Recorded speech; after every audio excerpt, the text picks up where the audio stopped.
Hi, White Station family. Miss Owen here with a couple of math games that you may be able to do at home that are able to be played if you have a standard deck of cards or some dice laying around from any kind of game. I pulled mine from our Yahtzee game.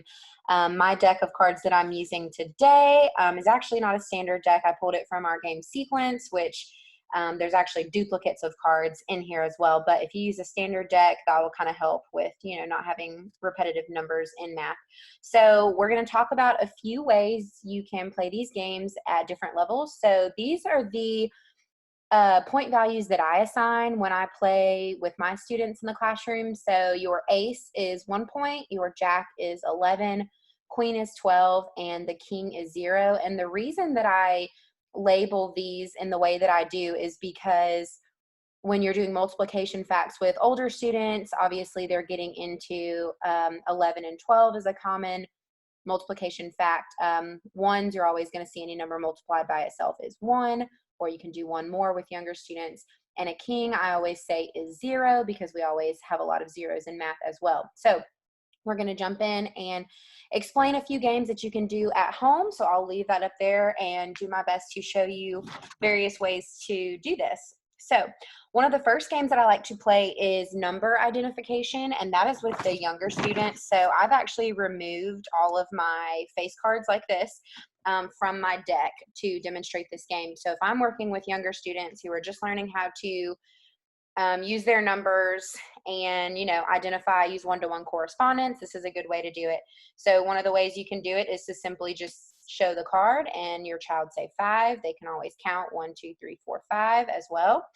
You could always roll a dice and you have 4, 1, 2, 3, 4. So when your child learns to recall these numbers quickly, it helps with their math fact fluency, and that way we can get onto higher level skills. You can always make this a little bit harder and you can roll 2 die and have 5 plus 3 is 8. You can also do this with cards. So if you draw from the stack and I have 10 plus 10, so that's a little bit higher. So we have 10 and 10 is 20. So that's another way you can do simple addition. If you have younger students, you can match up with manipulative. So if I pull a card from my deck and I'm working with a younger student and I have 3, I can take any old household item around the house. I chose cotton balls because most people have them. So you can just do 1, 2, 3, and then pull off. And you can do the same with a dice. You can do 4, 1, 2, 3, 4. And if you wanted to make it a little bit more complex, you can, like we did before, add them together. So because dice only go up to 6, then the likelihood of them rolling a 12 if they're working on numbers within 5 or 10 is a little bit lower. So we have 4 and 2. So if you want to set up an equation, you could do 4 plus 2 with your cotton balls. If your students and your kids are not interested in cotton balls, goldfish and M&Ms always work to practice their math facts. So when you get a little bit higher, we already talked about some simple addition that you can do, and you can leave only your number cards if you want to, or you can add in your face cards if you want it to be a little bit higher for your older kids. But for right now, I'm just going to stick with my deck. So for simple addition within 20, you could do 10 and 6. So you can have your child actually write out the equation, 10 plus 6, and answer, and have a running record going if you want to. I know in Eureka Math, this is a good way for them to, count the math way when they split things into 10. So 10, 6 is 16. So that's another good way you can add. Same with subtraction. Obviously, you're going to have to play with the numbers a little bit, but if you have 10 and 7, you can have them write subtraction. 10 take away 7 is 3. So that'll give you a running record where you can just choose a skill and work on that all day long if you want to. If they are working on 3-digit addition within numbers of 10, they could do that as well. So we could have 6 plus 7 plus 2. You can have your child write that out as well. So 6 plus 7 plus 2. There are different ways they can solve this. They can count up. They can, group and make 13 and 2. So they would just add that together as a running record for 3-digit addition. You can also do that with subtraction. Another way to make it a little bit harder would be a double-digit stack and solve. So they would draw 2 cards. So for example, we have 1 and 6. is 16, and then you would stack 2 more. So we have 7 and 2. So that top number is 16 plus 72, and they can solve that to find 88. They can also, you can rearrange the cards if you want to. They can draw fresh numbers. So this will be good for any kind of regrouping, carryover, borrowing, if you want to do addition and subtraction as well. If you want to make it a little bit harder for students that are working on 3-digit stack and solve, their standard algorithm, I try to avoid the 10s since these get a little bit trickier, but you could do 3, 4, 7, and they can draw more. We've got 5, 9, and 2. So once again, have your student or your child write this out. So we have 347 plus 592, and they can solve it that way. Carry your 1, 939. So that's another great game you can play with them as well. And all of these work with dice. So as long as you're okay with the numbers being, you know, within 6, that's fine as well. So if I'm doing a double-digit stack and solve, I have 13 and I have 23. So if you want to do it with dice, you can do it that way as well. But cards are just easiest to show on camera right now. We can also do multiplication. So that could be basic, or it can be, you know, that's their basic problem, where you can solve it as in 57 times 4. And they can write that out on their paper as well. 57 times 4. Okay, or you can also just do like math facts. So I took out my I still have my face cards out, so I could do 2 times 9 is 18. I could do 3 times 10 is 30. So that's one way to do your math facts. If you want, this would be a good time to put your face cards back in, because as we said, a king is 0. So we have 0 times 10 is 0. You can throw in your queen, which is 12. So 12 times 2 is 24. So these are always ways to practice their math facts, as well as the dice. You could do multiplication as well. 4 times 1 is 4. So you can add them together, figure out different ways to do that as well. You could do, to work on your multiplication, you can do arrays. So you can pick a number and do 3 times 9, and they would actually have to draw out the array. So 1, 2, 3, 1, 2, 3, 4, 5, 6, 7, 8, 9. And they would fill that in if your student is still drawing arrays to practice their multiplication in order to arrive at their answer.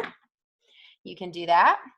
You can work on division, which of course, if your student is familiar with remainders and things like that, then this will probably be best for them. But you can always do division as well. So if you have 39 divided by 8. So of course, once they get that going, they will be able to divide and show their long division work through that. If you want to make up word problems, you can. And I just kind of choose random things that I have around the house, or things that word problems typically consist of. So I would say for younger students, you know, Miss Owen bought 11 pencils at the store, and she lost, trying to find one that's not a face card, and she lost 2 of them. So if Miss Owen bought 11 at the store, but she lost 2, so they're gonna have to listen for those key words of whether or not they're supposed to add, subtract, multiply, divide. So then they would solve that as well. So that's always a good game. You can also do that with your dice.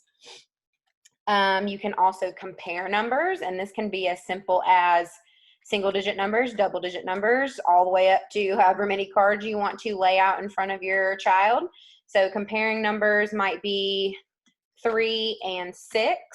And what I like to do for that is I'll take a Post-it, or, you know, rip off like a little piece of a paper. I'll rip off a piece of mine, and I will draw my different signs. So I might have greater than, I might have less than, and I might have my equal to. So your child would compare your numbers that way. So, you know, you can just make 1. 3 is less than 6. So you can do it that way, and those numbers can get as big as you want. So we might have 36 and 72. So they would have to put the number in the correct way with that.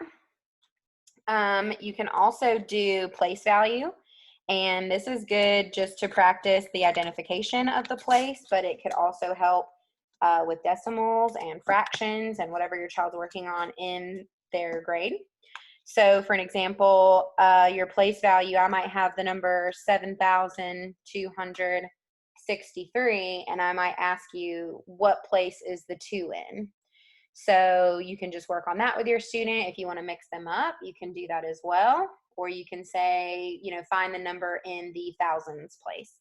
You can also, if you wanted to use your little Post-it note and do a decimal, you can extend them out if they're working on that. You can work on your percentages, fractions to figure that out as well.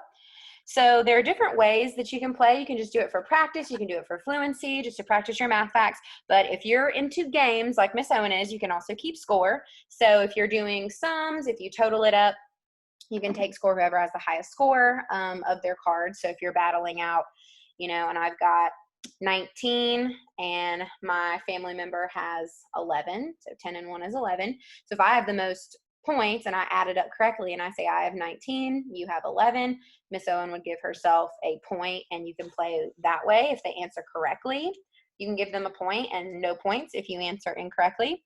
We also play sometimes with a tic-tac-toe board. So if I am, adding up, if I'm stacking and solving and I have 81 plus 19, or you can add them together. So if you have 9 and 19, so whoever has the highest sum or the lowest difference, whatever you decide to choose, I will make a tic-tac board with my student, and someone obviously chooses X and someone chooses O. So if this player had the lower score in this case, then player 2 would be able to get put on the board. So then if you keep winning over and over again, you're going to be able to fill in your tic-tac-toe board a lot quicker. So I hope these are a couple of math games maybe you can build on, create your own games at home, but I just wanted to give a few examples of how you can practice your math at home without sitting with a worksheet. If you like to play cards and play with die as much as I do, then you should have fun. So good luck, everybody, and send in pictures of your games to the White Station Facebook if you are participating, and we'll see you next time for another bonus video.